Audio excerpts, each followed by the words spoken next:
justification in terms of safety, we might be high up on the list. I don't know if we'd be high up on the list per se. From DOT's perspective, short of the interim solution, the full-blown interchange is their solution. So putting any time and effort into it beyond that could be complicated or problematic. Again, Okay, I hate to speak on their behalf, but it could be a viable option.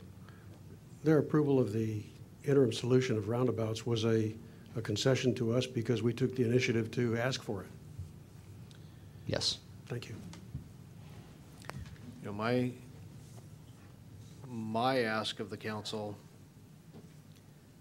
and Trevor may throw his shoe from over there at me for doing it, would be to not select option 3, would be to select option 2 as the staff has recommended, and give myself and staff a year to try and come up with something else that could be another viable solution without spending a lot of money and going through design phases and that type of stuff. You know, the 6-year plan, this isn't the only time in the next 6 years we're going to look at it. You're going to be asked to look at it again next year. It comes up annually. I don't think there's anybody in this room that would bet that those dollars are going to appear within the next year. Not a chance in heck. I would ask that you leave option 2 in there for 1 year and give us some time to come up with some sort of a reasonable solution that doesn't include roundabouts, but still gets those safety improvements out there, but at the same time keeps things into this, the Metropolitan Plan that is currently adopted. With that, I'll be quiet. I'll ask for any other questions, and we're heading for a vote. At this time, the motion is to accept number 3. At this point, the amendment to the motion to accept the resolution is for option 3. And that's the order I'll take them in, the option and then the resolution itself. Okay, hearing no other comments, I've got a motion and a second to accept option 3 as the preferred option for the SR 14 intersection improvements. All in favor? Aye. Opposed? Nay. Roll call. Councilmember Coaston? Nay. Councilmember Shoemaker? Aye. Councilmember McDaniel? Aye. Councilmember Delavar? Aye.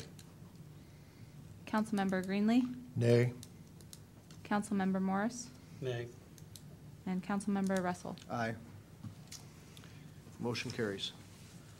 And now I've got a motion and a second to pass and post the resolution.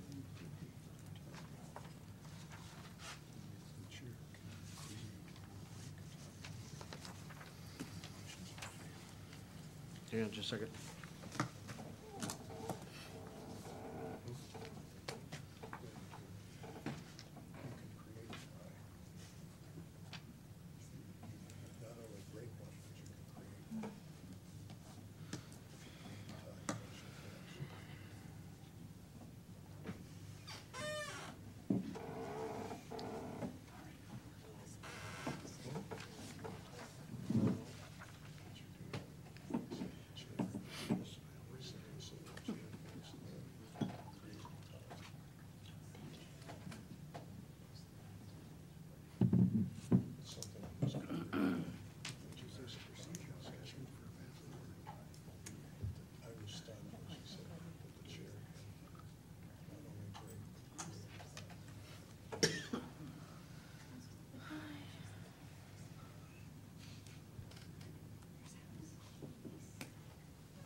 Attorney English, can I vote on the issue?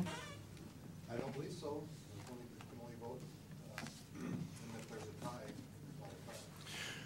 My understanding under Robert's rules is that the chair can either create or break a tie. breaking a tie, yes. Creating a tie, I don't believe so.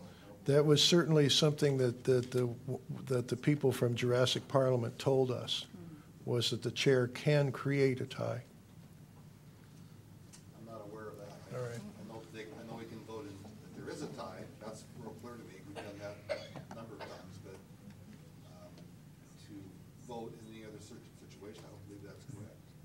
With all due respect, this conversation is, I find it kind of disrespectful to the majority that just passed this amendment. So I'd like for us to continue if we could. Thank you. I believe, as City Administrator said, I think it's statutory in this case, not just Robert's Rules of Order. I think it's statutory, you can vote if there is a tie. You can't vote on an ordinance, but you can vote in a tie other than it's a revocation of the franchise. There's a couple of different things that's statutory that you can only vote if there is a tie.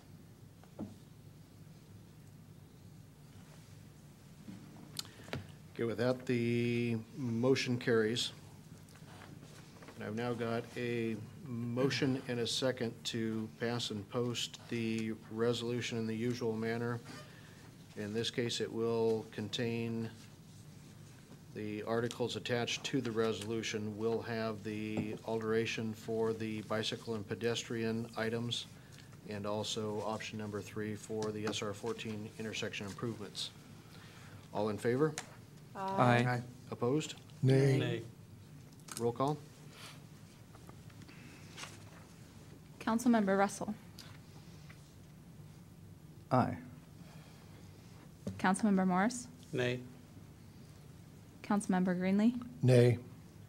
Councilmember Delavar. Aye. Councilmember McDaniel. Aye. Councilmember Shoemaker. Aye. And Councilmember Costin. Nay. Motion carries. Okay, moving to Agenda Bill 116-10. CDBG agreement between Clark County Department of Community Services and the City of Washougal for the E Street Improvement Project. Mr. Evers. Thank you, Mayor Guard. Council members, staff is submitting the CDBG agreement between Clark County and the City of Washougal for the CDBG grant money approved for city use in the East Street Improvements Project. The amount budgeted for this portion of the project is in the amount of $300,000 and is funded through the HUD program at the federal level. These funds were granted for city use for the construction of nearly 4,900 feet of sidewalk, ADA curb ramps, and driveway approaches along the East Street corridor. Sidewalks will be installed on the north side of the street on E from 6th to 17th. Sidewalks will be installed on both the north and the south of E Street from 17th to 32nd along E. The recommended action this evening, authorize the mayor to sign the CDBG agreement for the E Street Improvements Project. So move. Second. Got a motion and a second to approve, authorize the mayor to sign the CDBG agreement for the E Street Improvement Project. Council comments? Dave? The summary you mentioned, I didn't hear in there the road diet aspects of converting 4 lanes to 3, or 2 with a left-hand turn lane and the bicycle lanes. Did I miss that? Community Development Block Grant through Clark County is specific in sidewalk construction. So their $300,000 support of the project is for sidewalk construction. It mentions back on the statement of work, the project description provides new access for bicyclists and pedestrians. It converts an existing travel lane to a center turn lane and another existing travel lane into 2 bike lanes, 1 in each direction.